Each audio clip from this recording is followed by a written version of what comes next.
కింతాడ రెవెన్యూలో జరిగిన భూ కబ్జాలపై CBI enquiry చేయాలి.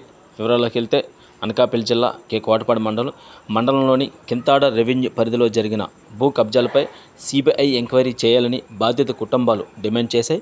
ఈ మేరకు వారు ఆదివారం ఉదయం కింతాడ గంగాదేవి ఆలయ ప్రాంగణంలో విలేకరుల సమావేశం నిర్వహించారు.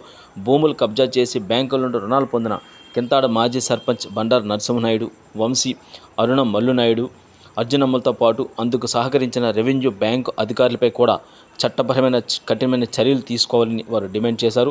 కింతాడ రెవెన్యూకి చెందిన 11 మంది వ్యక్తులతో పాటు ప్రభుత్వ ఎస్సీ బాలికల వసతి గృహం కూడా తనఖా పెట్టి బ్యాంకు రుణం పొందినారని ఆరోపించారు.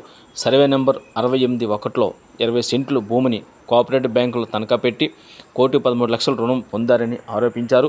4-5 బ్యాంకుల్లో సుమారు 3 కోట్లు పైబడి 4-5 బ్యాంకుల్లో రుణాలు పొంది ఉన్నారని, అధికారులకు ఈ విషయం ఫిర్యాదు చేసి నెలన్నర కావస్తున్నా వారిపై నేటి వరకు ఎటువంటి చర్యలు లేవని ఆవేదన వ్యక్తం చేశారు.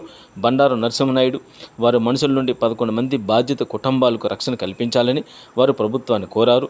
ఎప్పటికైనా నరసింహనాయుడు తన తప్పును తను తెలుసుకొని తమ భూములను తమకు తిరిగి రిజిస్ట్రేషన్ చేయాలని బాధిత కుటుంబాలు కోరాయి. బాధిత కుటుంబ సభ్యులను సదరు నరసింహనాయుడు బెదిరించడం తగదన్నారు. ఈ సమావేశంలో బండారు గంగా శ్రీనివాసరావు, కిలపతి అప్పలనాయుడు, కుబిరెడ్డి సన్నిబాబు, కుబిరెడ్డి అర్జున దేముడు, బండారు అప్పలనాయుడు తదితరులతో పాటు పలువురు మహిళలు పాల్గొన్నారు. గత 20 సంవత్సరాల నుంచి మా భూములు సాగు చేసుకుంటాను, కానీ మా భూములు మాకు లేవు, ఆన్లైన్లో అవ్వలేదు.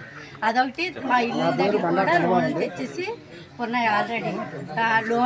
లోన్ తీర్చేసో లేకపోతే ఎలాగో మా భూములు మాకు పొలం ఇల్లు కలిపి ఆన్లైన్ చేయించాలని కోరుతున్నాం. ఇది బండారు పేర్నాయుడు దగ్గర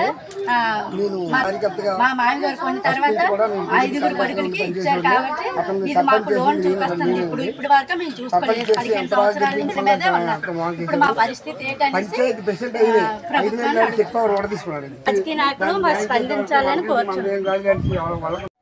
మాది కింతాడ పంచాయతీ, జోగనపాలెం విలేజ్. ఇక్కడ గత నెల రోజుల నుంచి మేము పోరాడుతుంది ఇక్కడ స్థానిక సర్పంచ్, ఎక్స్ సర్పంచ్ భర్త మీద, నరసింహనాయుడు అనే వ్యక్తి మీద మేము పోరాడుతున్నాం. కొన్ని భూముల్ని ల్యాండ్ ట్యాంపరింగ్ చేసి కొన్ని బ్యాంకుల్లో అంటే BOB, ఓసిస్ బ్యాంక్, అలాగే కోఆపరేటివ్ బ్యాంక్, ICICI ఇలా కొన్ని బ్యాంకుల్లో లోన్లు తీసుకొచ్చారు. దాని నిమిత్తం మేము స్థానిక ఎమ్మెల్యే బండారు సత్యనారాయణమూర్తిని ప్రజా దర్బార్లో కలవడం జరిగింది. ఆయన స్పందించారు. ఆయన కూడా మన DT గారికి, డిప్యూటీ తహసీల్దార్ గారికి వీళ్ళకి చెప్పారు నెల రోజుల్లో సర్వే చేసి మొత్తం కంప్లీట్గా దీన్ని సాల్వ్ చేయమని. కానీ ఆయన చెప్పినట్టు ఇక్కడ కింద జరగట్లేదండి. నెక్స్ట్ మేము స్పందనకి వెళ్ళాము. స్పందనలో కూడా దీన్ని కార్యక్రమాన్ని మేము పాయింట్అవుట్ చేసాము. దాని తర్వాత కొంత రెవెన్యూలో కదలిక వచ్చింది. కానీ ప్రతి విషయంలో కూడా చాలా నెగ్లిజెన్సీ జరుగుతుంది. ఎందుకంటే ప్రతి దానికి కూడా డబ్బులు, మనీ అనేది చాలా ఇంపార్టెంట్గా ఆడు ఇవ్వగలుగుతున్నాడు. ఆ డబ్బులు ఈ రైతులు ఎవరు కూడా ఇవ్వలేకపోతున్నారు. సో దాని మీద ఏంటంటే మేము కొంత ఇప్పుడు 281 సర్వే నెంబర్ అండి.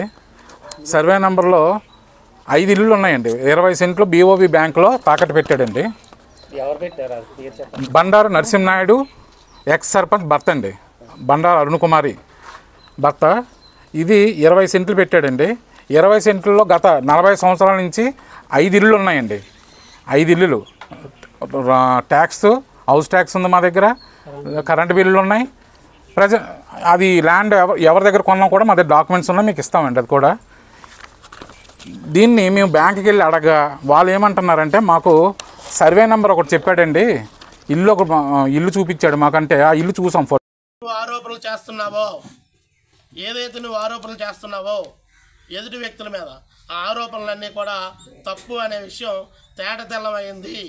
నువ్వు ఏదైతే జనాల్ని మోసం చేశావో, మోసం చేసినటువంటి విషయం ఈరోజు తేట తెల్లమైంది. ప్రతి దారిలోనూ కూడా నువ్వు వెళ్ళేటటువంటి వే అనేది తప్పుడు అడుగులు వేస్తున్నావు కాబట్టి ఆ తప్పుడు అడుగులన్నీ కూడా ఈరోజు బహిర్గతమై ఉన్నాయి. కాబట్టి ఈరోజు నువ్వు అన్ని విధాలుగా లీగల్గా కానీ, లేదు ఆర్థికంగా కానీ, లేదు జనాల దగ్గర ఉండేటటువంటి పలుకుబడిలో కానీ పూర్తిగా నువ్వు దొరికిపోయినావు. ఇక ముసుగులో ఉండొద్దు.